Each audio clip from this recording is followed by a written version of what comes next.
Hello, it's Jemima, the Connection Coach. Welcome to Success in Love and Heart-Led Business for Conscious Women.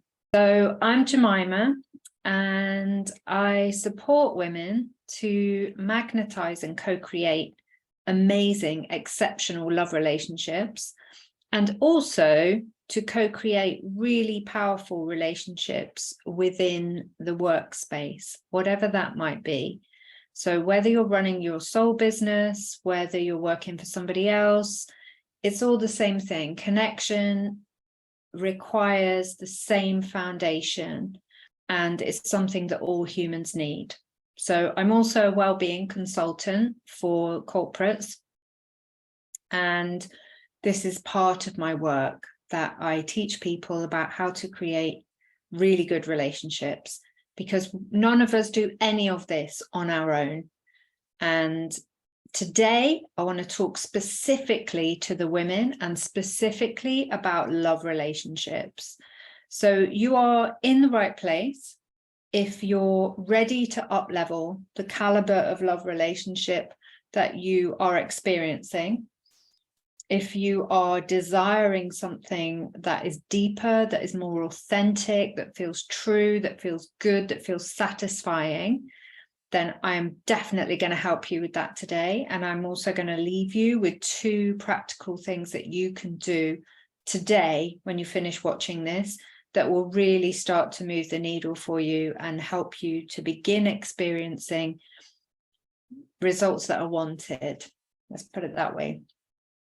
So first of all, I want to talk to you about what we're going to do here in this space, or what I'm going to talk to you about.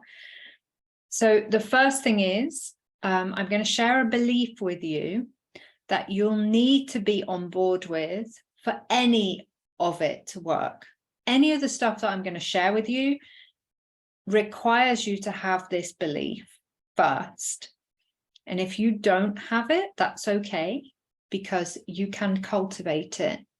But it is super important and pivotal to everything else that I'm going to talk about. Next, I'm going to talk about the process that I use. I promised you 4 things in the description of this workshop, and I'm going to go through each of those pieces in this process, which is proven to help co-create amazing relationships.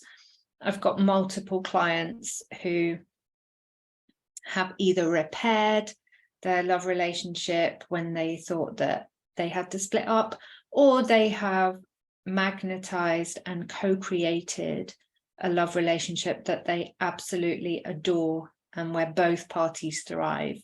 So I know that it works, and this is what I want to share with you today. The next point is, as I've just told you, I'm going to share these 2 practical tools that you can use straight away to start seeing different results to the ones that you have been getting in your relationships. And they're brilliant. One of them you do completely on your own. The other one is a practice that I'm inviting you to, that you can take up in any interaction, whether it's work-based, family, whether it's a lover. It doesn't matter who it is, just someone that you're connected with, and you can do this practice with them. So get ready. I'm going to share all of this with you. Okay. So first of all, I just want to say that everything that I teach and I mentor on is based around the concept of intentional living. So it's based on the fact that you know who you are and you know what you want. And to that end, you start to be intentional about where you're going and the things that you're doing in order to get there. You have a knowledge that either something you're doing is moving you farther away from what is wanted, or it's moving you closer toward. So In order for you to be intentional in a way that actually brings you results, it means that you have to decide. You have to decide and you have to commit. And a commitment looks like you investing in your decision. So that can be the way you move in the world, how you interact. It can be a particular course of action that you take. It can be time that you invest. But what this really is, in really simple language, is you backing yourself and your decision about what it is that you want, your desire, and taking ownership of that. Super effective and important. And some questions that go along with that are: what are you choosing? Who are you? What are you available for? What are you not available for? And your communication around this is what makes the difference between you being frustrated and feeling unheard or unseen and not receiving the results that you want, or you being an active participant in the interactions in your life, and you're speaking your truth, and you are creating the bridge yourself between you and the rest of the world. So whether that's in your love relationship or whether it's in your business, your soul-led business, at some point you are going to need a translation of who you know yourself to be, in order that the ones outside of you, whether that's your partner or whether it's your clients or the people that you work with, can understand who that is. Because without that bridge, we're in isolation. And when we're in isolation, we are disconnected. And it doesn't feel good, and it leaves us with minimal impact on anything outside of our tiny circle that is us. Can understand who that is. Because without that bridge, we're in isolation. And when we're in isolation, we are disconnected. And it doesn't feel good, and it leaves us with minimal impact on anything outside of our tiny circle that is us. Okay, so that was point number 4.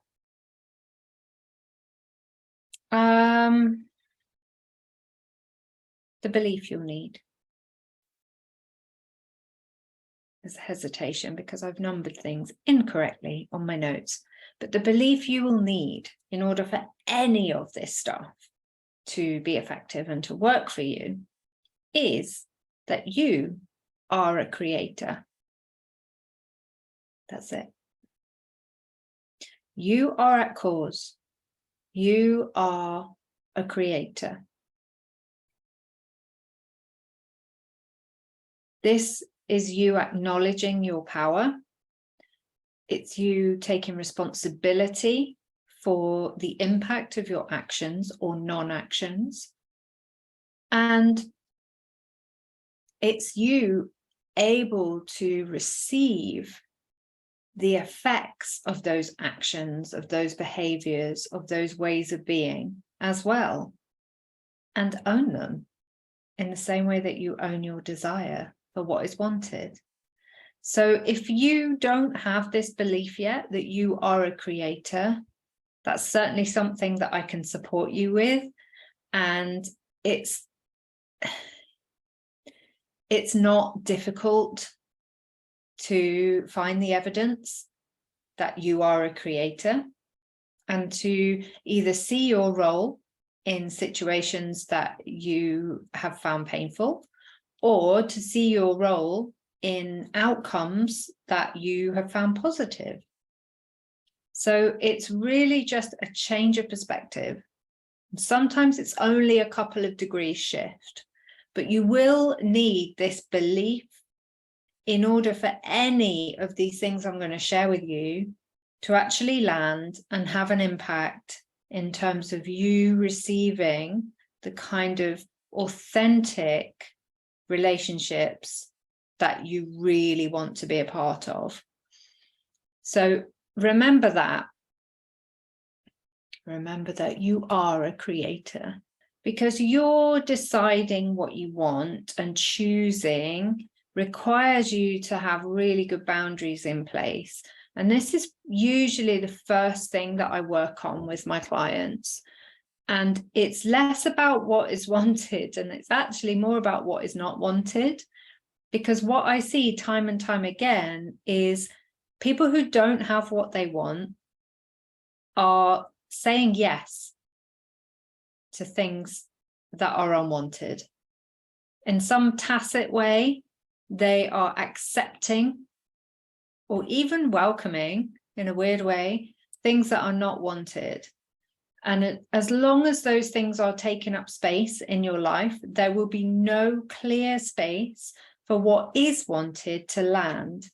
So your boundaries are really, really important if you are committed to living intentionally and to actually backing your desire and creating the conditions for it to arrive and for you to benefit from it. So that's one of the main points. When we move towards the things that are wanted, towards your desire, they are very often we need to refine a little bit, because there is a difference between desire and preference. So our preference might be for something to show up in a certain way, or to be a very certain form or shape. Unless we go underneath and look at what the deeper thing is,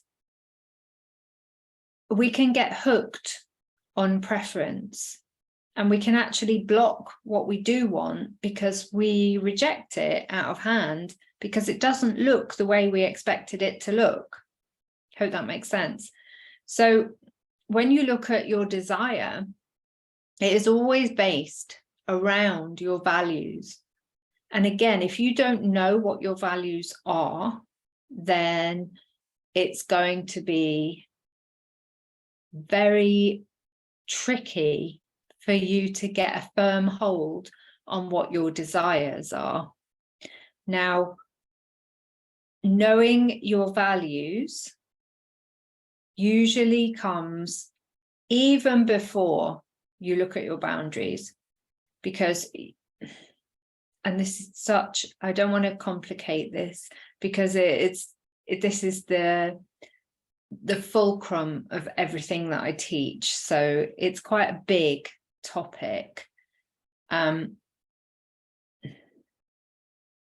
I'm going to stop there. But the thing that you need to know is that you need to know your values. They make up who you are at the essence of you, at the real core of you. You are made up of your values, whether they are kindness, connection, excitement, safety, stability. You can choose from a whole host of values. When you pinpoint them, and I recommend the first 3 or the first 5 for simplicity, then it will start to become so clear to you.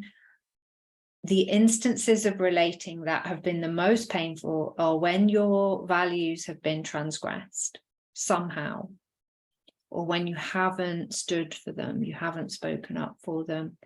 And it happens, and it is so human. And until we know better, we can't do any better. So there's no blaming or shaming. This is just simply part of the human growth process. So yes, knowing those things helps you know who you are, helps you be more intentional. And then you can really decide, you can stay in your center, in your equilibrium, and decide. And you can invest in that decision by the behaviors and the actions that you choose, and by how you invest your time and attention and resources. And as you back yourself, the universe will back you as well. Who was it? He said, you move and providence moves with you. Maybe Walt Whitman or someone, but it's true. It's true.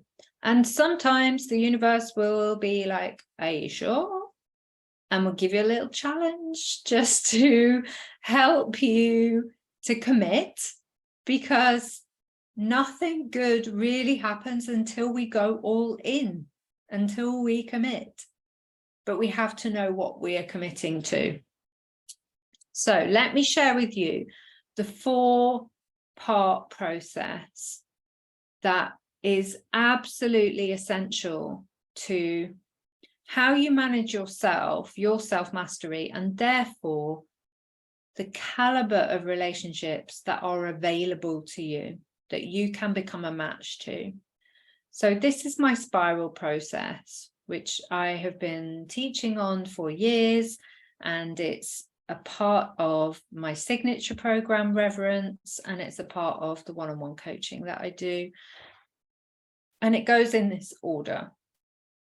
So first of all, we have intention. And this is why it's essential to know who you are and to know what your values are and to know what you're not available for anymore. Because to have a clear intention is the only way that you will know if success has happened, because that is the definition of success, is you deciding on a target that makes you feel good, that does good, that is positive in outcome. And when you're intentional, you're moving towards that target. Okay. Your intention feeds the rest of this process, feeds everything. And especially when we get to point 4, which is about communication. So although intention is not everything, I'm sure you've heard the words, that wasn't my intention, when somebody has upset you, which is frankly not good enough, because intention is part of self-work. And yes, it does direct and inform how we interact with others, but that's not the only thing. It's the foundation, if you like. It's not the whole building. So your intention and getting clarity on that intention is essential for a successful relationship. And it's essential for you to know whether you've hit that target, or you're moving towards that target, or you're moving away from that target. So it keeps you in alignment. That's step 1. Step 2 is your body wisdom. Now, this is kind of twofold. And the first part I'm going to mention is nervous system regulation. And you will know if you have had trauma, and I normally categorize trauma as trauma with a big T, trauma with a small t. I feel like all humans have had trauma with a small t to some extent. Something that has impacted us, that has been stored in our cellular memory, that hindered our becoming on some level. Trauma with a big T, I think of as stuff that everybody would recognize as traumatic, like being in a war-torn country, being abused, or being somehow taken advantage of, all of those things. I don't want to say it doesn't matter which, it does matter which, and they both have similar effects on the nervous system. So our bodies, our human bodies, love homeostasis. They want things to be the same, even when they're not very good. Because when things change rapidly or suddenly, it's seen and felt as a threat to our survival.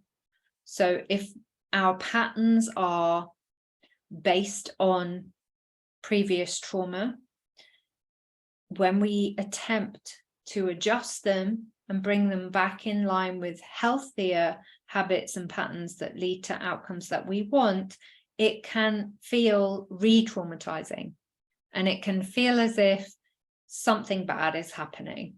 So in that instance, we need to approach ourselves lovingly and with kindness and gradually.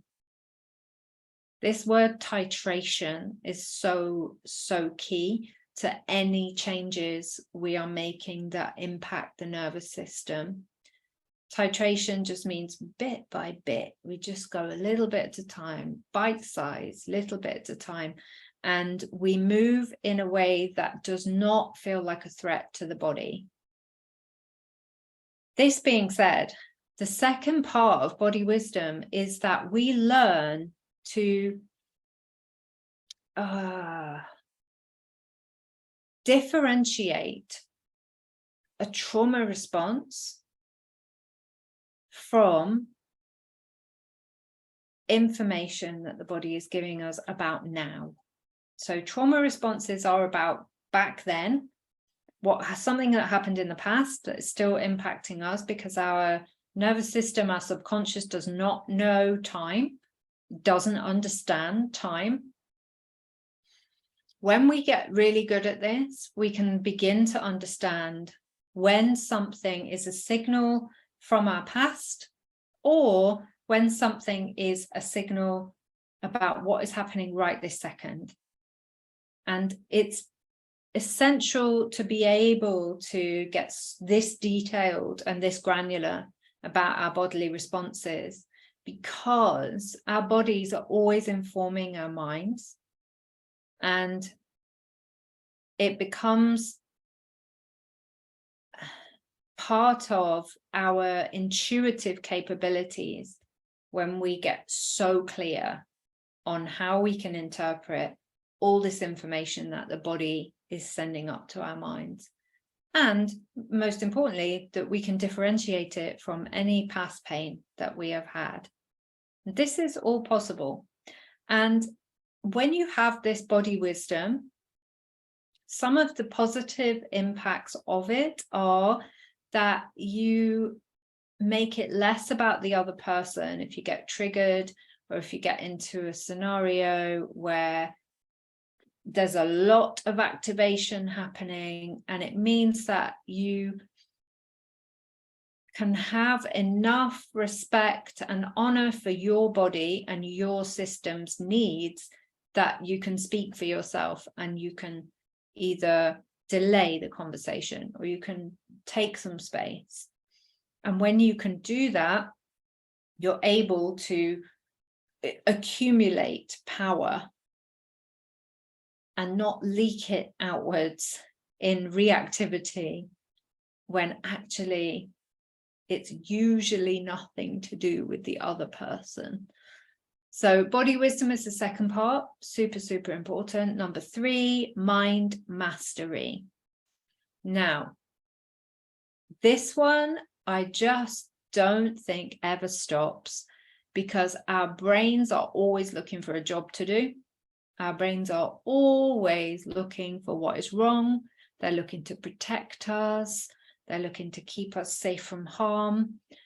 And as such, will give us negative talk in the background when there is anything unusual happening, even when there is stuff that is really good that is happening. Our brains will tend to give doubt and question the validity or the goodness of what is happening.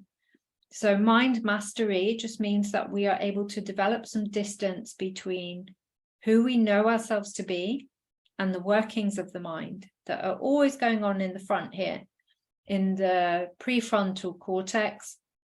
That's where all the activity is.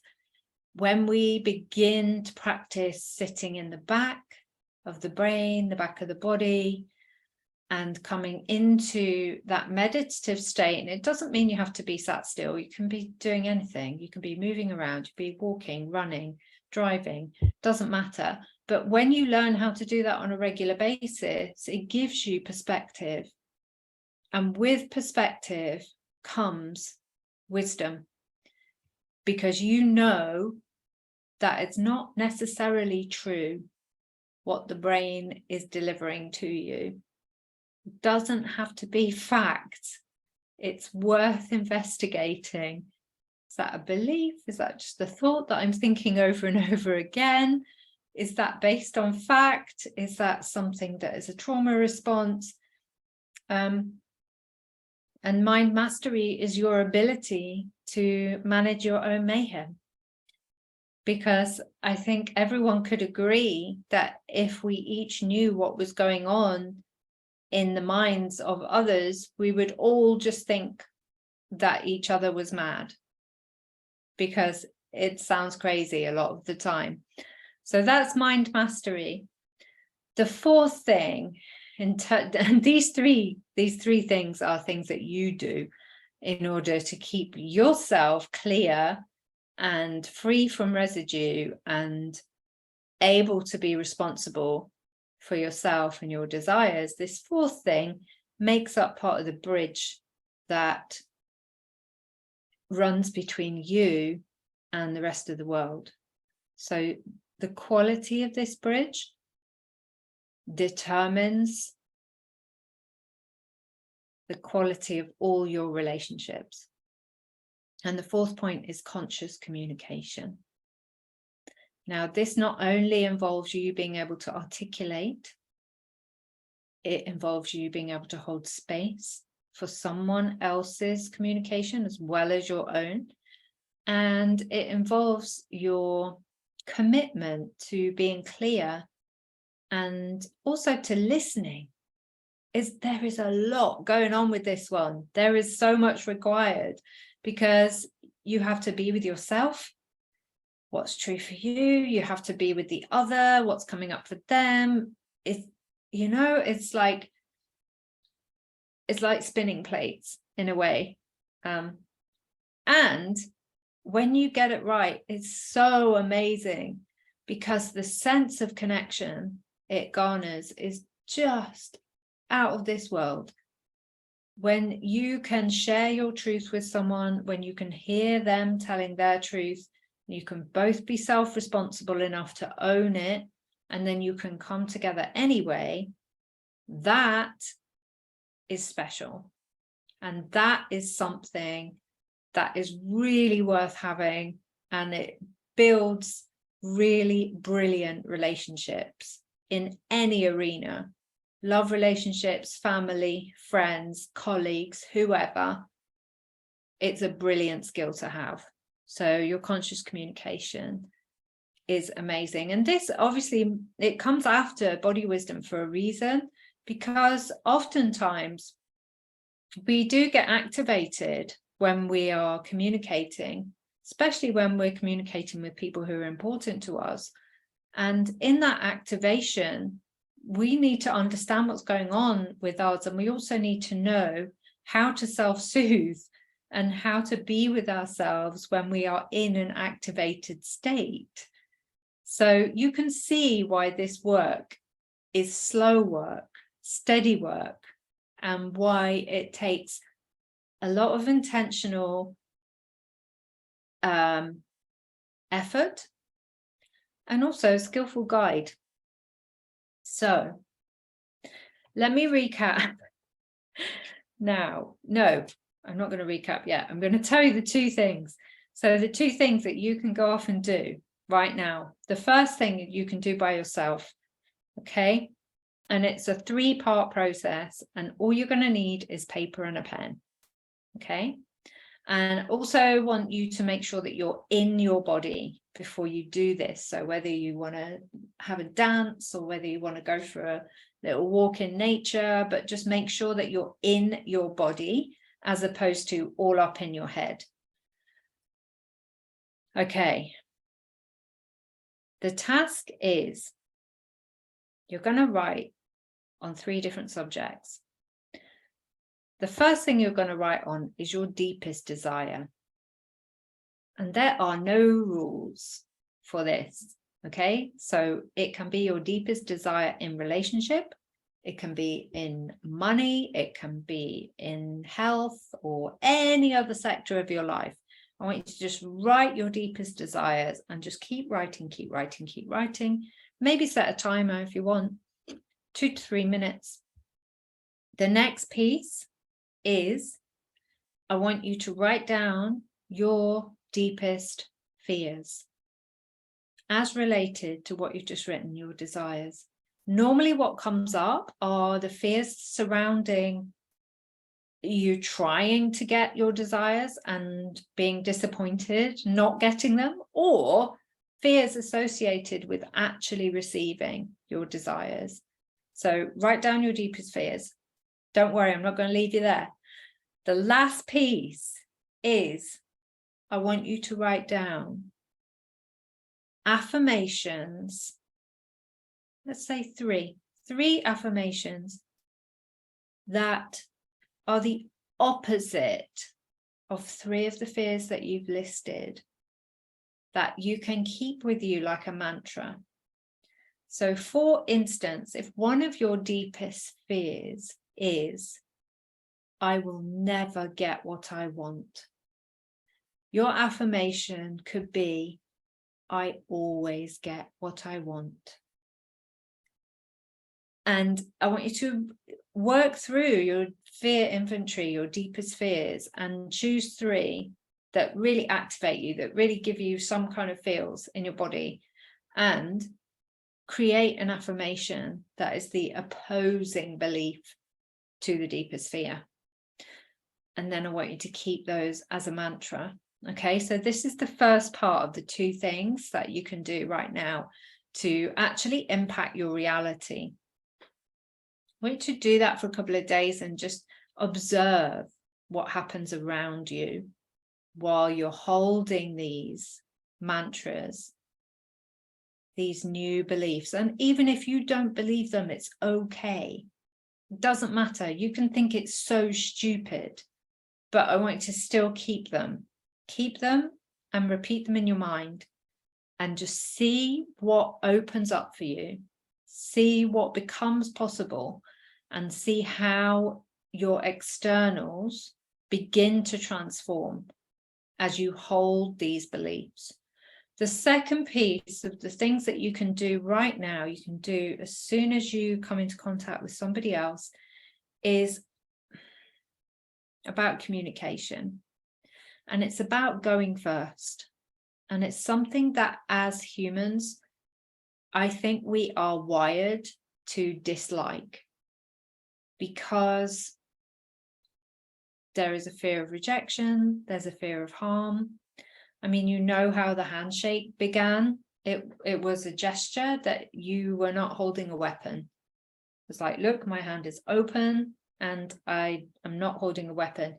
That's why we still continue with the handshake, is as a gesture of manners or greeting somebody and showing that we're friendly. So going first is like, it's a big deal. So if you have feels about it, just be with them, because it's totally natural. The other thing about going first is the fear of rejection, or the fear of being made to look silly. And I don't know if you have ever experienced putting your hand out for a handshake and somebody just not doing that on purpose. Like, no, I don't want to shake your hand. And it feels almost violent. It's just like, oh, wow, okay. Whew.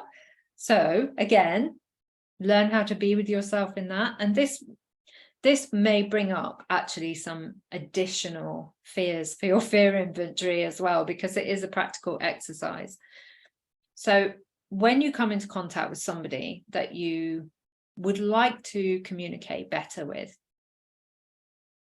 this can be anyone at all you would like to improve your communication with, I want you to, in your mind, before you communicate with them, maybe even before you see them, in your mind, I want you to sit with the question, what do I want them to know?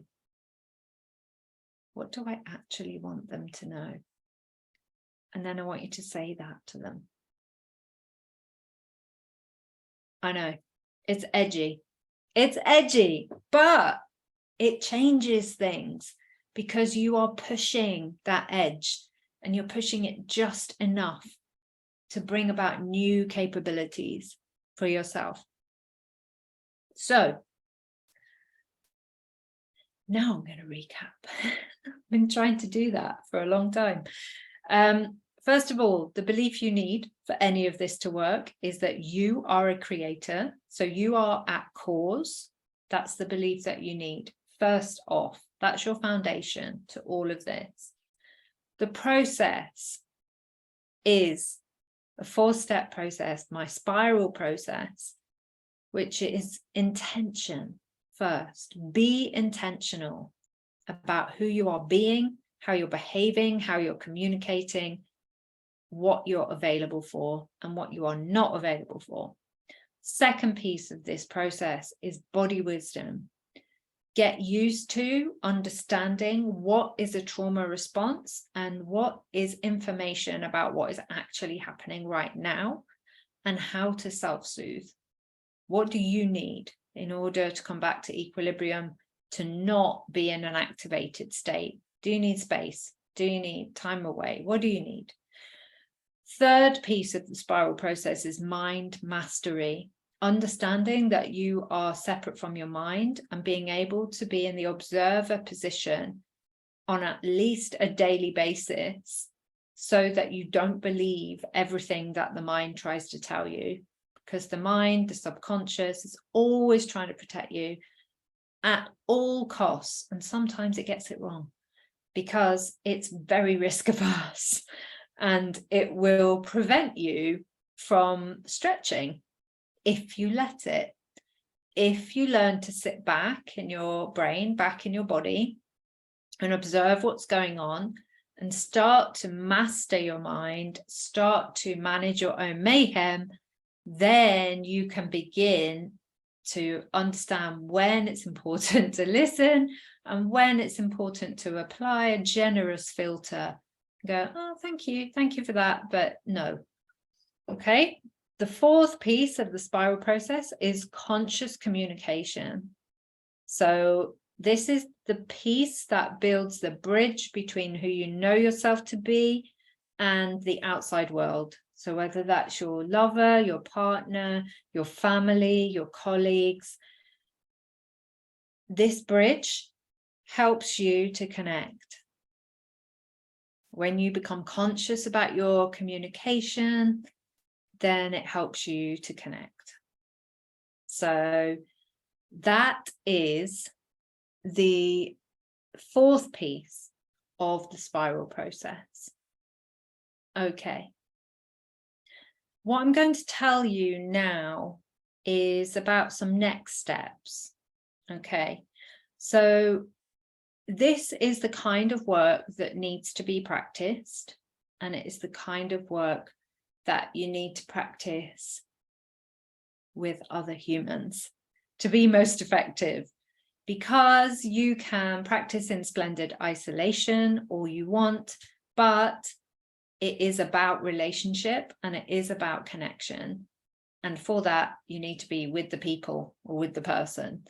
So next steps for you are, if you want to work with me on this, if you want to work one-to-one, then you can connect with me either through the social channels, through Messenger. You can send me an email, hello@jemimahouse.uk.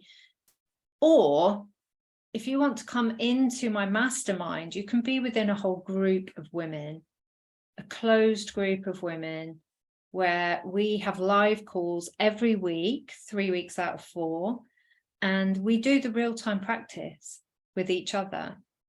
So we learn these things, we work on these things, I answer questions on these things, you will get to know the others and get to know their process. And very often when they bring their queries and challenges, you will hear about you, because that's part of connection and how it works.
And it's something that all humans need.